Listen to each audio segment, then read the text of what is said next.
Assalamualaikum dan selamat sejahtera semua. Bertemu kita kembali bersama dengan Cikgu Nora dalam kelas perniagaan tingkatan 5, dan hari ini kita akan membincangkan tajuk dari bab 3 sumber pembiayaan perniagaan di bawah subtopik 3.5 prosedur untuk mendapatkan sumber pembiayaan untuk sesebuah perniagaan.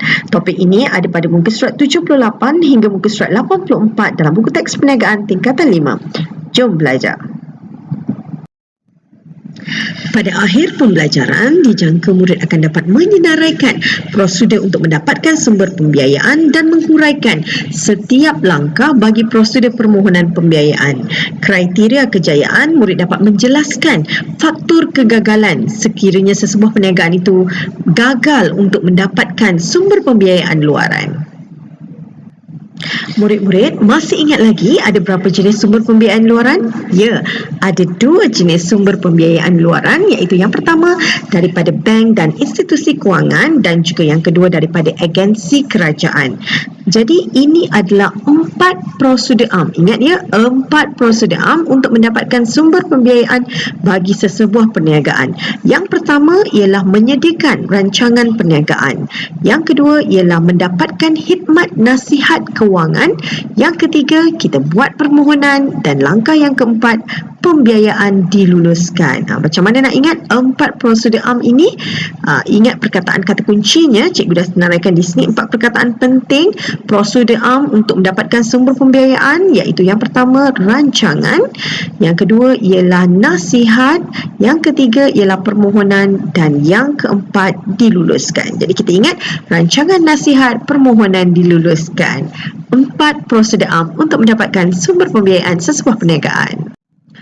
Langkah yang pertama, usahawan mestilah menyediakan rancangan perniagaan.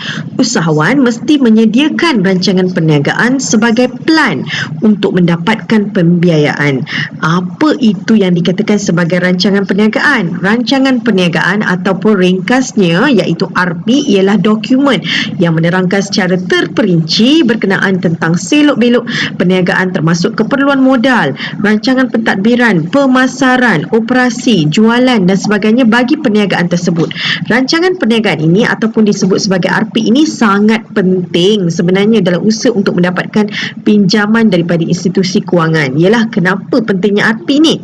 Sebab melalui RP ini tadi, rancangan perniagaan ini tadi, pihak bank akan dapat meneliti, dapat menilai melalui rancangan perniagaan yang dibuat sama ada perniagaan yang akan dijalankan ataupun yang sedang dijalankan itu mempunyai potensi dan berdaya maju atau tidak. Dan melalui RP ini juga usahawan itu dapat memberikan keyakinan kepada pihak pembiaya untuk memberi pinjaman kepada mereka. Itu antara sebab yang pertama. Yang kedua, dalam RP ini akan terkandungnya segala maklumat yang berkaitan dengan pentadbiran, operasi, pemasaran dan kewangan sesebuah perniagaan itu.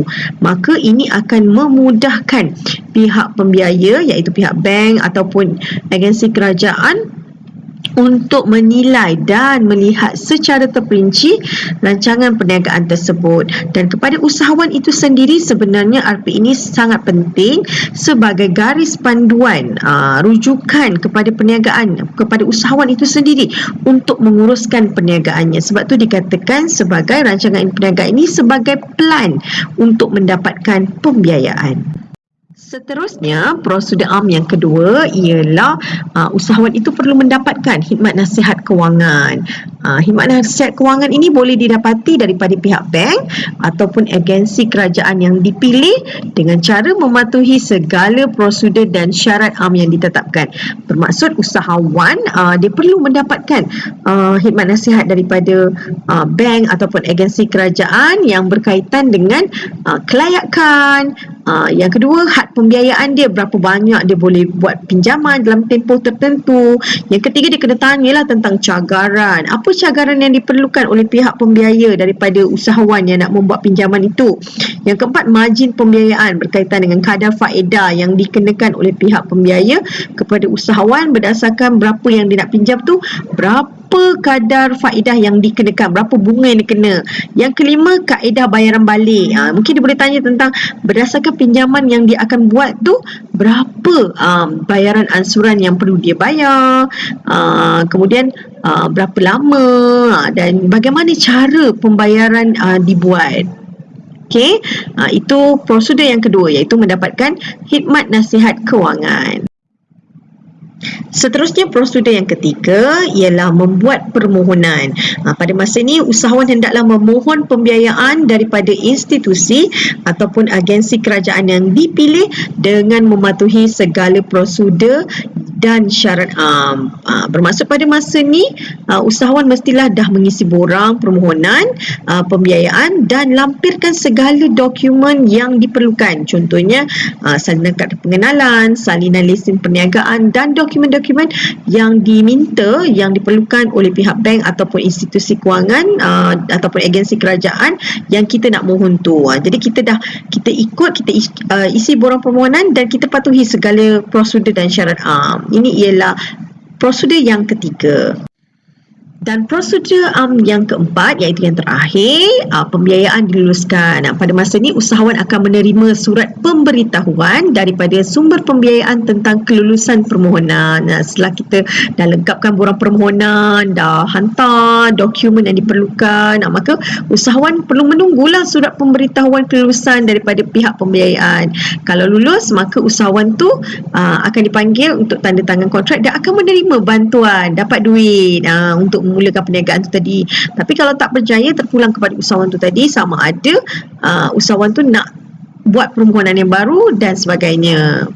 Okey, ini ialah 4 prosedur am untuk mendapatkan sumber pembiayaan luaran.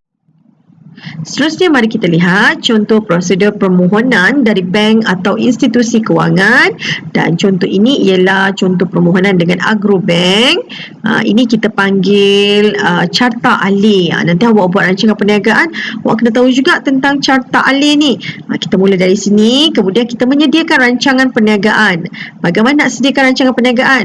Menyediakan rancangan perniagaan mengikut format yang telah ditetapkan. Usahawan tu kena sediakan rancangan perniagaan yang betul lah, yang lengkap mengikut format yang ditetapkan.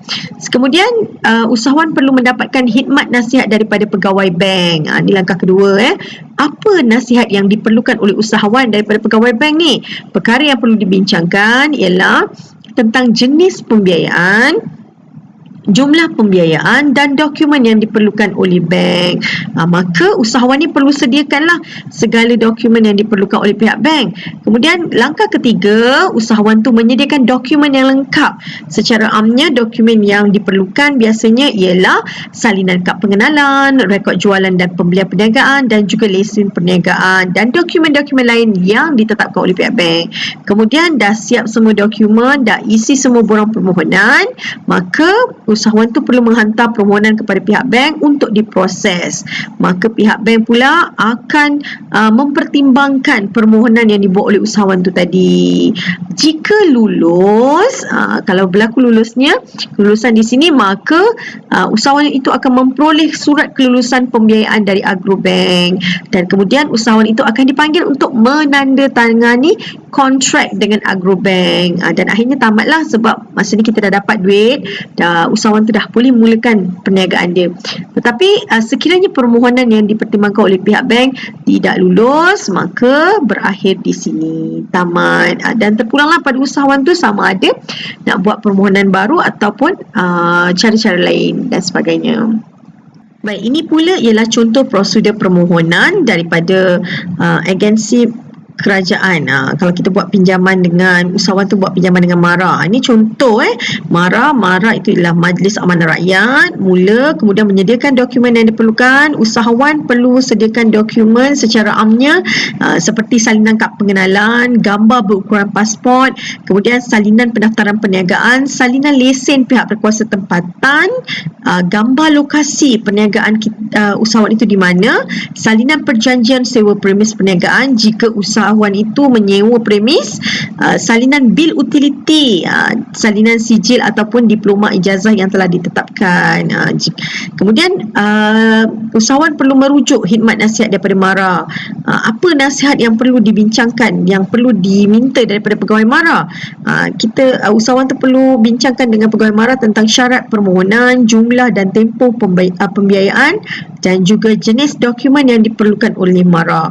Dah cukup lengkap semua dokumen, maka usahawan boleh hantar dokumen tersebut kepada MARA untuk diproses permohonan itu kepada MARA.